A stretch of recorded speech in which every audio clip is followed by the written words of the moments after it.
Hello everybody and welcome to another edition of In Pit Lane, coming to you from a secret location here in beautiful Parts Unknown, behind the suburban curtain. Parts Unknown. We've got a crap football team, but wow, you should see our high school wrestling team. They're just fantastic. And they all wear masks. Joining us a little bit later on in the program with the CAMS Gold Star, or now as it is the Motorsport Australia Gold Star, hasn't been awarded for a number of years. Well, it has been awarded in 2021, and we're going to be joined by the recipient of the CAMS Gold Star for the Australian Drivers' Championship. That's Joey Mawson a little bit later on in the program. Stay tuned. It was a great conversation we had with Joey a little bit earlier today, and you'll find out more about what his plans are for the future and his opinion of the current state of S5000 and open wheel racing in Australia. It's an interesting chat, so stay tuned. But also an interesting chat is what happened in the world of motorsport over the weekend, nationally, internationally, as we say, around Australia, around the world, around the cosmos. This is the In Pit Lane Motorsport News.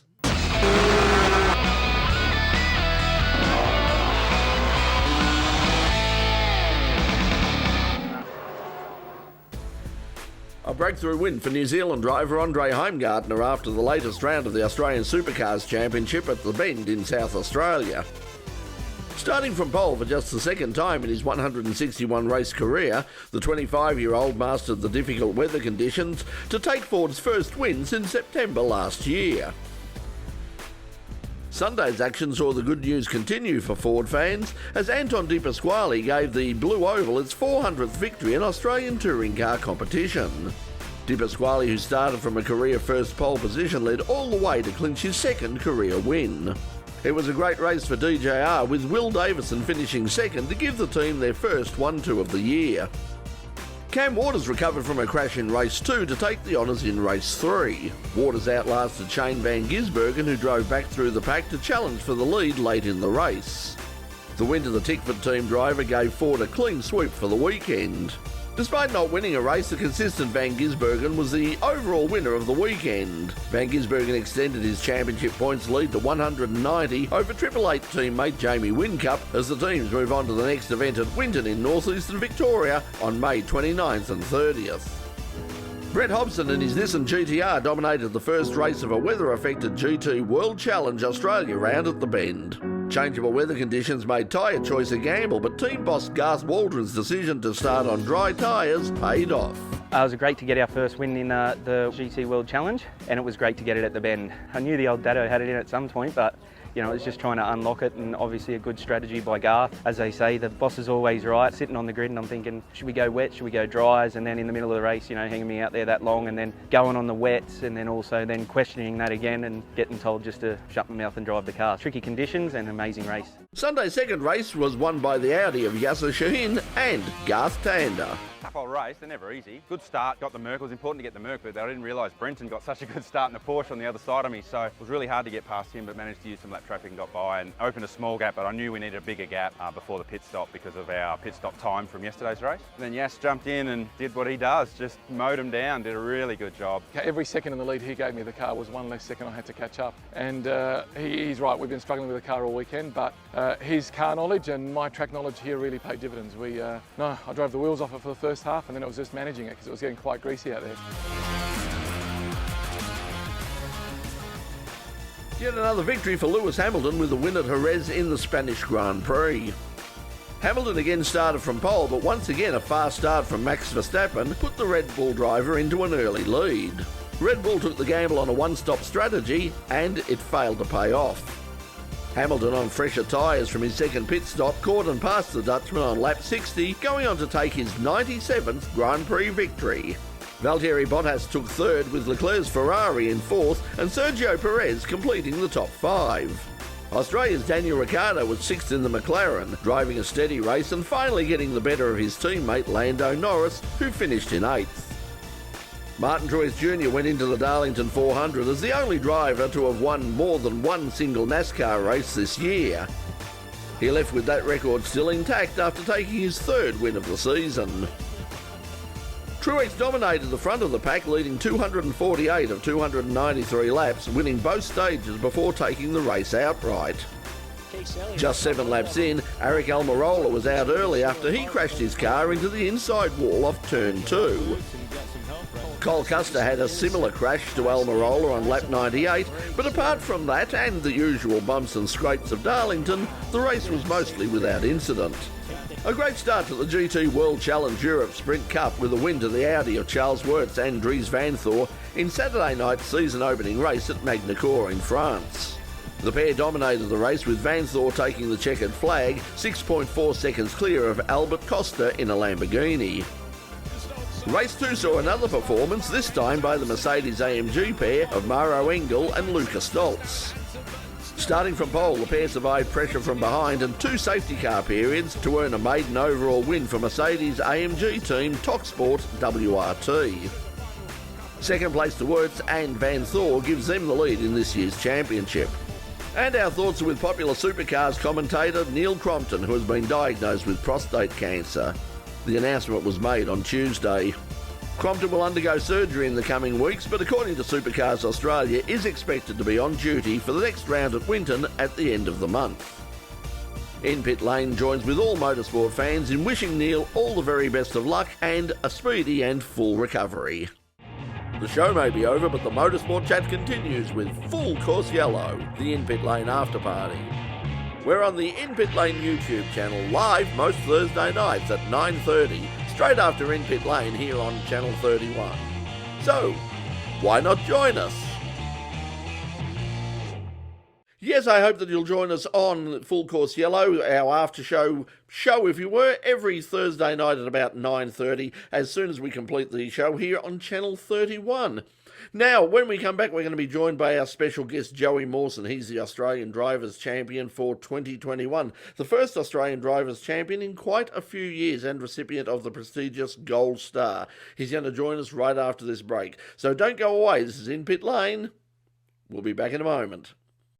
Well, I guess this week is the winner of the prestigious CAMS Gold Star, or the Motorsport Australia Gold Star, as I suppose it is now, for the Australian Drivers' Championship. The Gold Star has a history going back to the 1950s, and famous names like Lex Davis and Stan Jones, Bib Stillwell, going through people like John McCormick, John Bowe, Mark Scaife, Alfredo Costanzo. So many famous names over the years, and the latest to join them is our guest tonight. He spent a lot of his time over the last few years racing in Europe, but he's now come back to Australia, and as you'll hear in this interview tonight, that's pretty much where he would like to stay right now. But although he does have some plans for possibly a future in the United States as well, we'll find out more about that when we talk to our special guest, Joey Mawson. And we started off by, congratulating him and asking him about his win in the Australian Drivers' Championship at Sydney Motorsport Park a couple of weeks back. Congratulations, first of all, in becoming the Australian Drivers' Champion and winning what was the CAMS, or now the Motorsport Australia Gold Star. When you had a look at that trophy when it was presented to you, when you look at all the names that are there, all the people before you, Stan Jones, Lex Davis and Bib Stillwell, Alfredo Costanzo, going through to people like even Scott Dixon and Will Power, I mean, did the gravitas of what you actually had done really sink in then as to just how important this and prestigious this title actually is? I mean, the Gold Star has a massive, massive history in Australian motorsport. Just the other day, actually, I mean, I'd already done a little bit of research in searching the past winners, even heroes of mine like Mark Scaife and John Bowe have won it. So.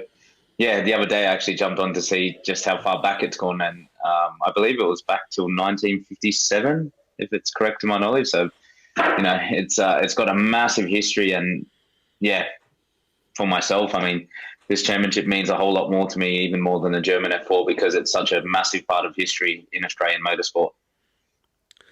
Of course, when you went into you took a healthy lead into the final round, but it certainly wasn't an unassailable lead, and right through to the last race, it was still up for grabs between yourself, Tom Randall, and Tim Macro, of course.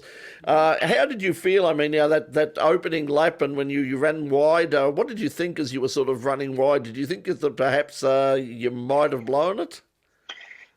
For sure. There was certainly a few. There was two moments in the race where I really felt like, it might have been taken away. That was initially one of them.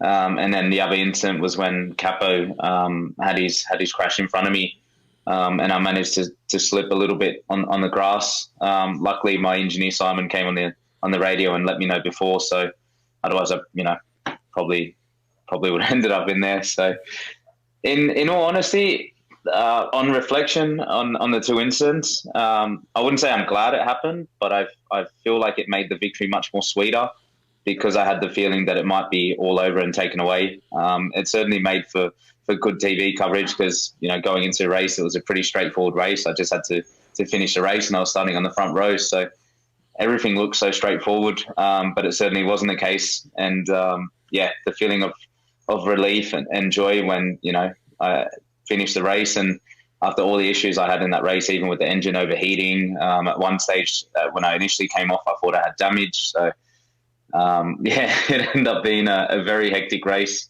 on reflection. But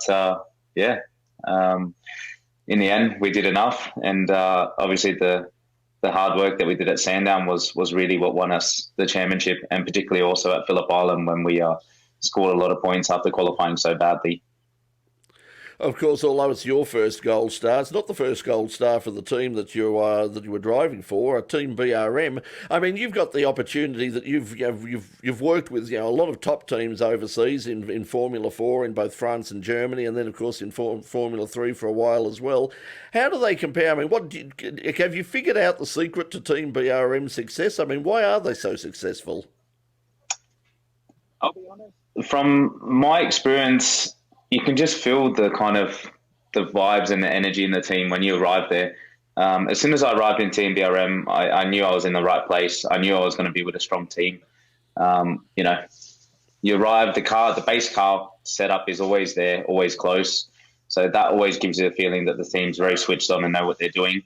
The atmosphere in the team, everyone's pushing so hard and just so confident in what they're doing. In the past when I've been in teams that haven't necessarily been up to scratch, you're always kind of throwing the dart at the dartboard, hoping, you hit the right spot. Whereas with a team like them, you just go in with so much confidence knowing that the car base is going to be there. And then after that, a lot of the work's pretty much already been done. So it's just fine tuning to get a little bit more perfection and a little bit of a more comfortable balance to get that, last bit out of quality in the races. I really enjoyed being with Team BRM. Absolutely loved working with Simon Hodge. It was really cool because Simon was a rival of mine in karting.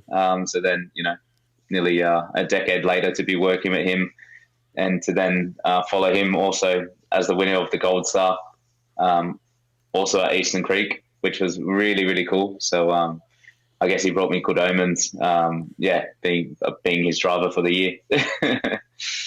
It does say a lot to the professionalism of the team as well when you talk about car setup, because I mean we do forget that these are brand new cars. It's not as if they have many decades of experience with this particular car. Are they a hard car to set up? I mean, it's a control category, so there's not a huge amount you can do. But talking to people like Thomas Randall and your teammate there, and there are obviously a lot of little things that can be the difference between making it a good car and a pretty average car.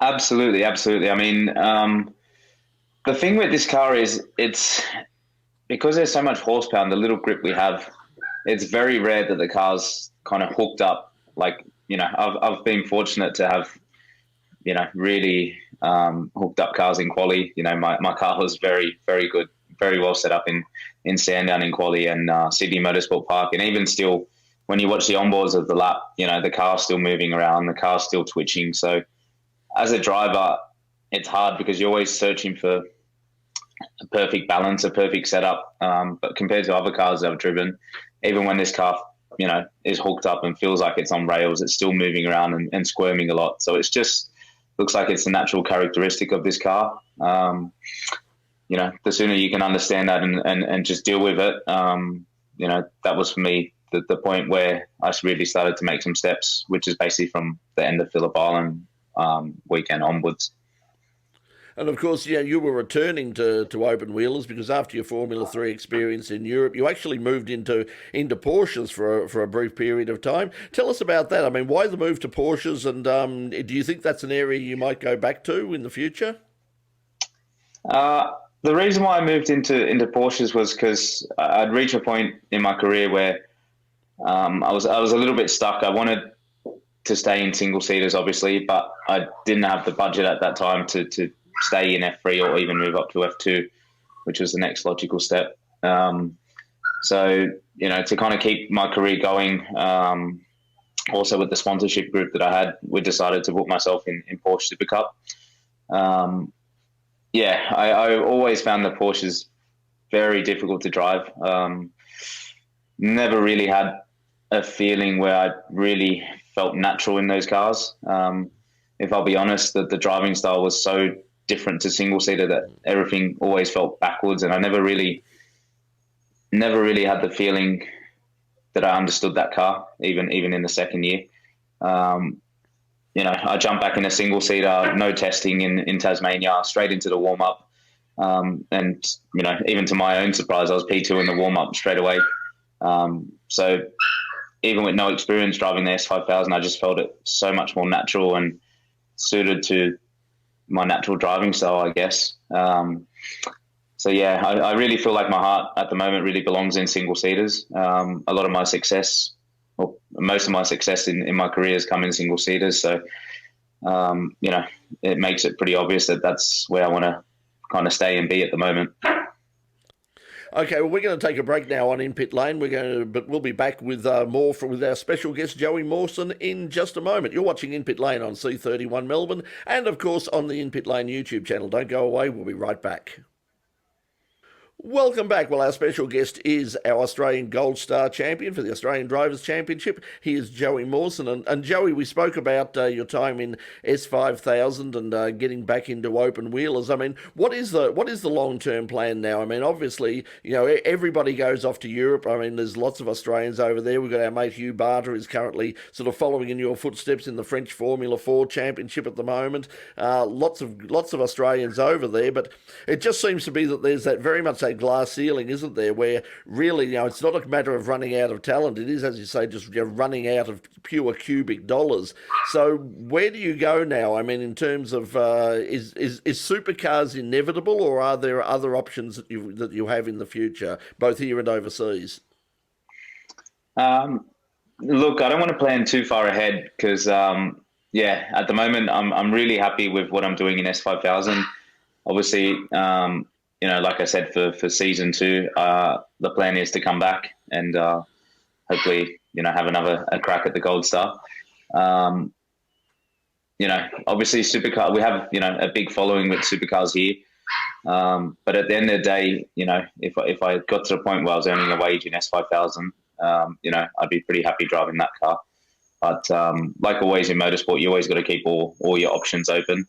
You know, I think dream-wise in the future, I really feel like IndyCar would be the place that I would absolutely love. So yeah, pretty envious of Scotty McLaughlin and what he gets to do now in IndyCar and to drive the amazing circuits. You know, for me, that's just the purest form of racing. You know, everyone there's got a real equal shot. There's so many variety of circuits. And, you know, I think compared to Formula One, the cool thing is, you know, there's so many different drivers on a different weekend that have the opportunity to win. So for me, that's a real pure formula type of racing.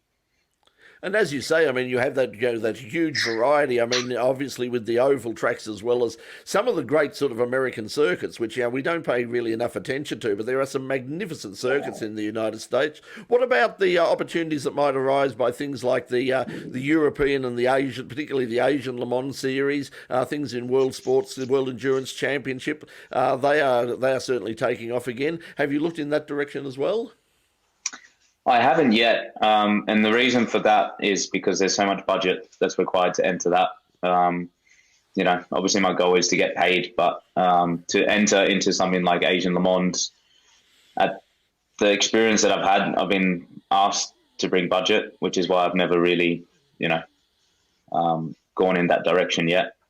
But obviously it's a formula type of car and racing, so I feel like I'd be much better suited to that. And yeah, like I said, you always got to keep all your doors open and all your options open. Right now, I'm just really focused on, you know, getting back on the grid for S5000 and attacking season 2. And then we also got to see what's going on with the world of motorsport. I mean, you know, with COVID right now, the European racing scene is pretty complicated.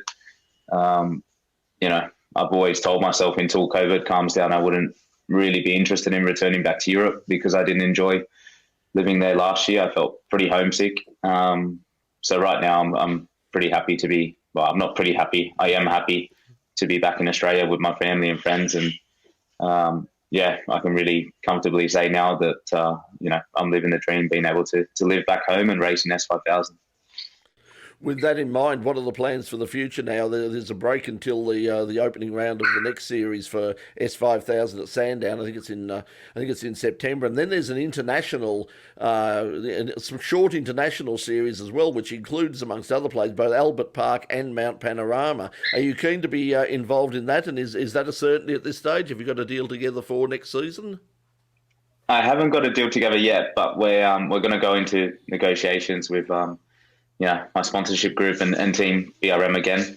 Of course, with the circuits that we have, it's going to be, an amazing opportunity to drive, what's pretty much the coolest single-seater in category we have in Australia at the moment. So I'm really, really looking forward to that. Obviously, plan A is to stay in S5000 for season 2 and, have another crack at it again.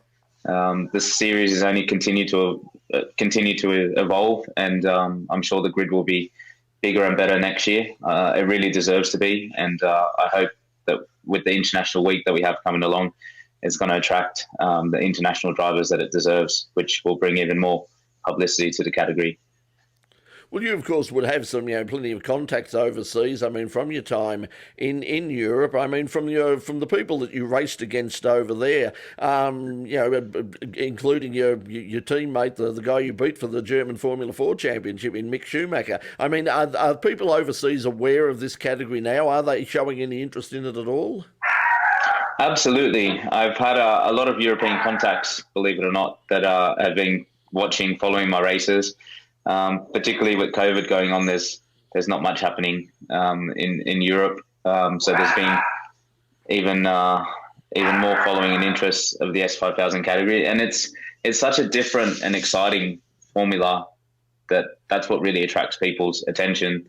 That's why, in my opinion, we shouldn't try change the category too much to like a softer tire and make the car so much quicker, because then it's just going to be like every other single seater. So then it's going to kind of lose its unique appeal. What the drivers and the people watching love about it now is the car's very difficult to drive. You're wrestling the car a lot. The car's moving around a lot. So it's a very raw car and 80s style of 80 style driving style that you kind of see from the outside. Look, thanks for joining us today on the program, and congratulations once again. The CAMS Gold Star was just so important, such an important thing when I was growing up, and it's fabulous to see that it's back again. It's fabulous to see the S5000s. The racing's been terrific, and we look forward to seeing you back in action at Sandown for the first round of the season to defend your title. But for now, Joey Mawson, thanks for joining us in Pit Lane. Thank you very much. Thank you for your time today. I appreciate it. Yes, thank you once again to Joey Mawson for joining us, and hopefully we will see him in action for the CAMS Gold Star for the Australian Drivers' Championship starting at Sandown in September. That's all we've got time for this week on In Pit Lane. It was a bit longer an interview than I thought it would be, but Joey had so much intelligent and interesting things to say that I thought we'd let that one stretch on a little bit. So next week on the program we'll have some we'll go back and we'll have some live music once again. We'll have all of the news, and who knows what's happening next. We'll let you know basically when we find out. That's next week on In Pit Lane. So on behalf of everybody here at RMI TV and In Pit Lane, thanks for watching us, and we'll see you next week. So until then, bye for now.